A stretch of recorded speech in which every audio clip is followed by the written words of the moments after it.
Olá, alunos, tudo bem com vocês? Aqui é o professor Wesley. Essa é a nossa primeira aula acerca do tema de radioatividade. E nessa aula aqui nós iremos discutir brevemente aspectos históricos e algumas definições importantes dentro do estudo da radioatividade. Belezinha? Então vamos lá? Então, o objetivo da nossa aula é compreender historicamente como que se deu aí o estudo da radioatividade e, consequentemente, a gente vai apresentar aqui as bases gerais sobre a radioatividade e as principais leis aí inseridas no contexto do estudo da radioatividade. Tranquilinho? Então, bora lá. A gente começa aqui fazendo o nosso breve histórico aqui acerca dos estudos sobre radioatividade pelo cientista francês Antoine-Henri Becquerel. Ele traz uma frase interessante, ó. Como o Sol não voltou a aparecer durante vários dias, revelei as chapas fotográficas a partir de 1º de março, na expectativa de encontrar imagens muito deficientes. Ocorreu o oposto. As silhuetas apareceram com grande nitidez. Pensei imediatamente que a ação poderia ocorrer no escuro. Isso daqui foi os primeiros experimentos com raio-x, tá? E aí, mais adiante, surge aqui o casal Curie, tá? Que tiveram um trabalho assim crucial para entender de fato como que era a radioatividade, inclusive em abril de 1898 a Marie Curie constatou que havia algum componente mais ativo que o urânio em seus minerais naturais. E adivinha que elemento era esse? O polônio, tá? A Marie Curie é uma polonesa, tá? E foi justamente ela que cunhou pela primeira vez a palavra radioatividade. E aí, essa palavra é derivada do elemento químico rádio, que foi elemento isolado aqui por Marie Curie, juntamente com polônio. Mais adiante, eu queria comentar para vocês de um carinha que a gente já comentou em outros carnavais aqui. Sim, o neozelandês aqui, o Ernest Rutherford, que fez um experimento aqui mostrado nessa figurinha aqui ao lado, ó, que a gente já falou, que é aquele experimento que ele colocou aqui no bloco de chumbo uma amostra de polônio. E aí ele colocou aqui placas carregadas eletricamente e ele percebeu numa tela fluorescente aqui desvios de partículas, né? E aí qual que é a grande importância desse experimento do Rutherford? A, a importância é que ele identificou aqui a natureza da radioatividade, mostrando como que ela se originava a partir do núcleo. E aí, ó, aqui esquematizando mais para baixo, você tem, ó, a amostra de um material radioativo, então tem aqui o bloco de chumbo, você tinha aqui vários feixes de radiação, um anteparo, e aí você observava aqui, ó, as radiações beta, gama e delta. E aí, nesse sentido, a gente precisa dar uma revisadinha aqui muito brevemente no átomo para facilitar nosso estudo. Então, de acordo com o modelo de Rutherford-Bohr, a gente sabe que o átomo ele é constituído por duas regiões, a saber, se tem aqui a região do núcleo, na qual localiza-se aqui os prótons e nêutrons, e você tem uma região aqui circulando o núcleo, que a gente sabe que é a eletrosfera, na qual nós temos aqui os elétrons. Só que, muito além disso, os químicos definiram dessa forma, mas os físicos nos apresentaram partículas atômicas elementares que são os quarks, os leptons e os bósons. Os quarks, por exemplo, são partículas que vão dar origem a partículas pesadas, como, por exemplo, os prótons e os nêutrons. Os leptons, por sua vez, darão origem aqui a partículas leves, como os elétrons. Só revisando aqui por descargo de consciência, que não se lembre, boa parte da massa do átomo está contida no núcleo, tá? E os elétrons aqui têm uma massa relativamente irrelevante se comparado, por exemplo, com a do próton ou do nêutron, que tem carga quase que igual. Os bósons, por sua vez, são partículas, entre aspas, né, sem massa que se propagam aqui pelo universo e tem uma associação aqui com forças. E além disso, a gente havia comentado que acerca das partículas fundamentais aqui, que são o próton, o nêutron e o elétron, a gente sabe que o próton e o nêutron eles têm uma massa relativa igual a 1, e a carga relativa do próton é positiva, a do nêutron nula, e a do elétron, a massa relativa é muito diminuta se comparada à do próton e à do nêutron, e a carga relativa aqui é negativa. E aí, dito isto, você deve estar se perguntando: "Beleza, professor, você comentou de radioatividade, etcétera, mas a gente não conceituou até esse momento o que seria de fato a radioatividade". Então vamos lá.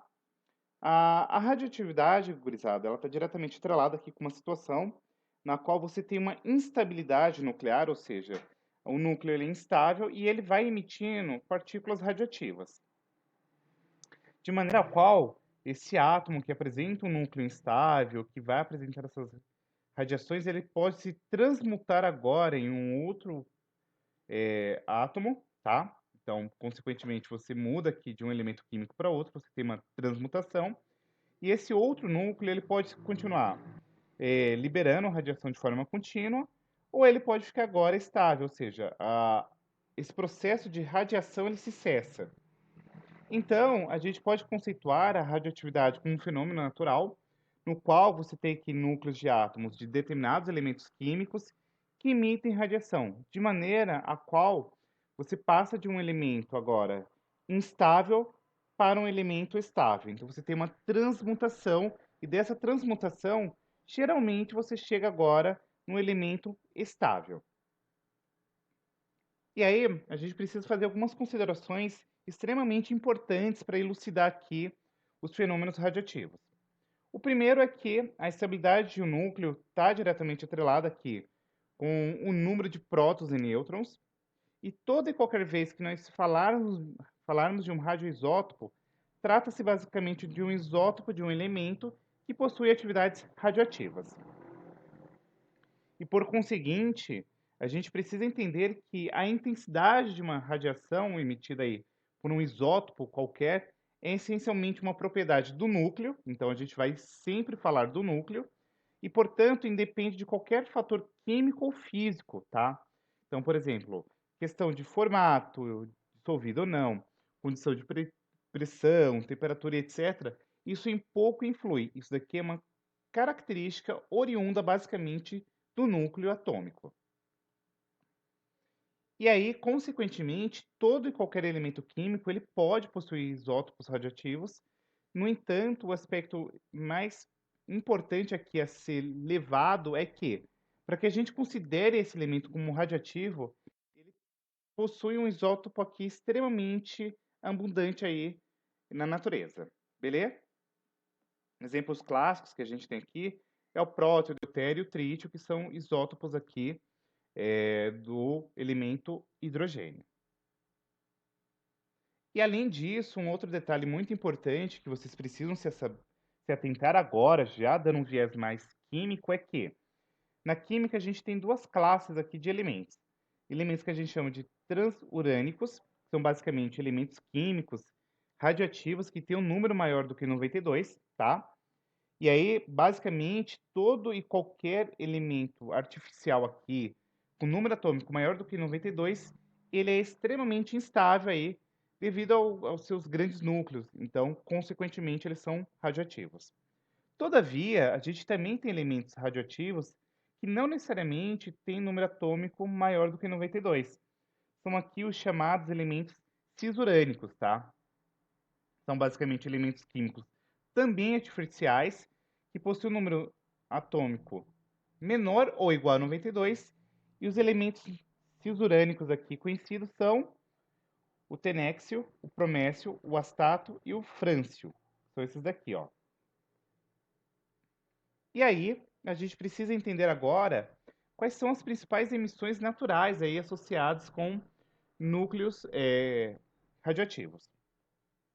Nós temos a emissão ou radiação alfa, que é uma partícula radioativa que ela é formada essencialmente por dois prótons e dois nêutrons. E aí aqui não se lembra dessa nomenclatura aqui, ó. Aqui é o número de atômico e aqui o número de massa, tá? Então é uma partícula de caráter positivo, ela apresenta aqui uma velocidade média aí de cerca de 15 mil quilômetros por segundo, aproximadamente aí 5% da velocidade da luz, tá? Tem um baixo poder de penetração em materiais, então, por exemplo, uma folha de papel ou uma camada de 7 centímetros de ar consegue já conter aí as partículas alfa. E apresentam pequenos danos à saúde humana, então, geralmente, queimadura, tá? Nós temos também aqui a radiação beta, que é uma partícula radioativa aqui formada pela desintegração ou quebra de um nêutron. Então, é uma partícula que vai ter um caráter negativo, tá? Uma velocidade média aí de cerca de 285 mil quilômetros por segundo, ou seja, consegue ter aí cerca de 95% da velocidade da luz.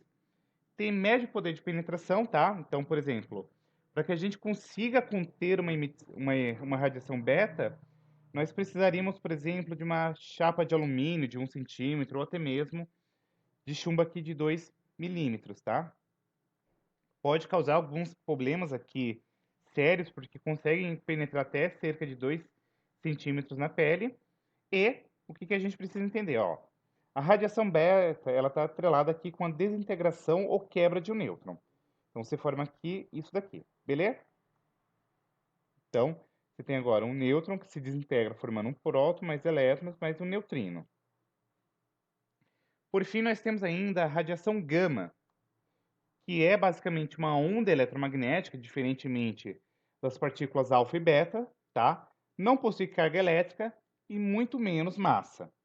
Tem a velocidade igual à da luz e tem um alto poder de penetração. Então, basicamente, para que a gente consiga deter radiação gama, a gente precisaria, por exemplo, de placas com cerca de 5 centímetros aí de concreto, por exemplo.